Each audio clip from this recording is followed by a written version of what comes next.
Ladies and gentlemen, I want to give a special thanks to the U.S. Chamber of Commerce. They have partnered with the American Legion on job fairs and various other projects. And we are going into communities all across this nation, large and small.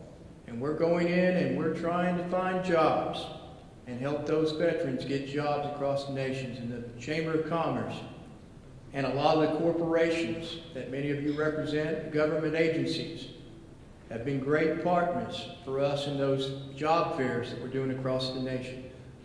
I would like, if you would, join me in giving a round of applause to the Chamber of Commerce for hosting us here tonight at this reception.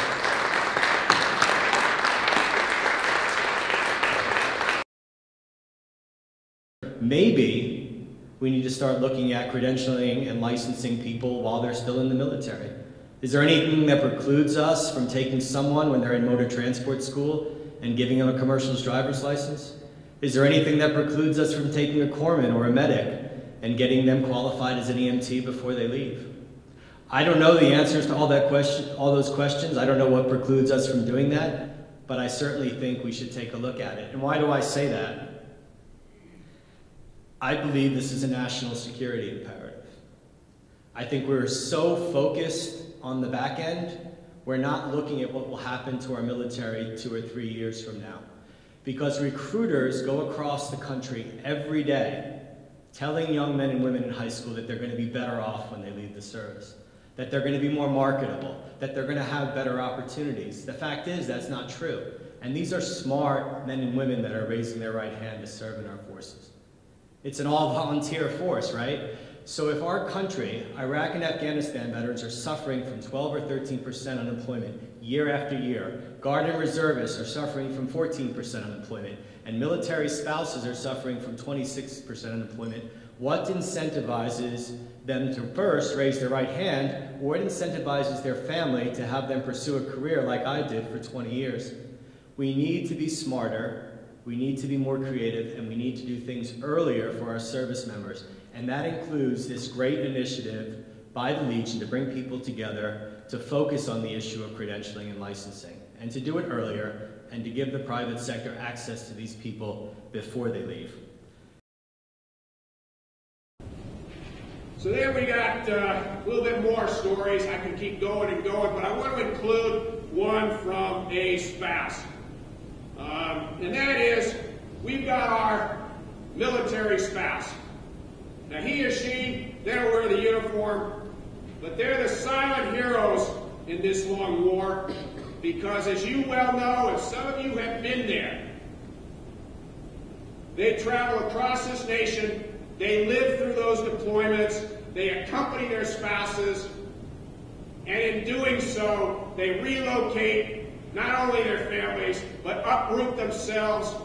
And because most families, in order to support themselves in this dynamic economy, must have 2 wage earners, they end one employment and try to find some employment at the new location in which they find themselves with their sailor, with their airman, soldier, or Marine.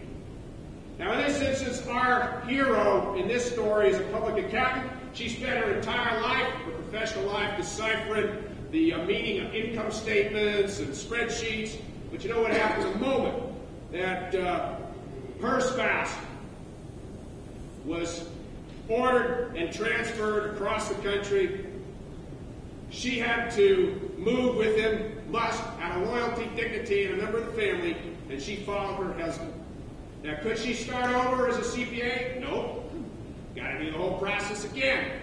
And look forward to further testing to see if she's competent enough to do exactly what she did only 2,500 miles away across the nation. Ladies and gentlemen, that is wrong. Now I understand that each state, we got some state reps here, has a sovereign interest. It's going to get kind of fancy, legalistic here, in protecting its citizens from untrained and unsafe truck drivers, from shifty and sloppy accountants, incompetent paramedics, when you start talking about the transitioning of those warriors of all services who served as combat medics and saved hundreds of lives and yet came back, can't seem to be admitted into the roles of paramedics for the states or localities in which they live or for the corporations and companies in which they want to go to work for, because they need this licensing and credentialing. Now, ladies and gentlemen, there is a basis, there is a reason. You're here, you know it better than I do, for this mandatory pre-entry training, right? And licensing and credentialing. But, if the hidden intent behind such licensing statutes and credentialing is a barrier to admission to occupations and professions for which our veterans and their spouses are eminently qualified, and those barriers are put in place to protect the economic interests of those already licensed or credentialed, that is wrong.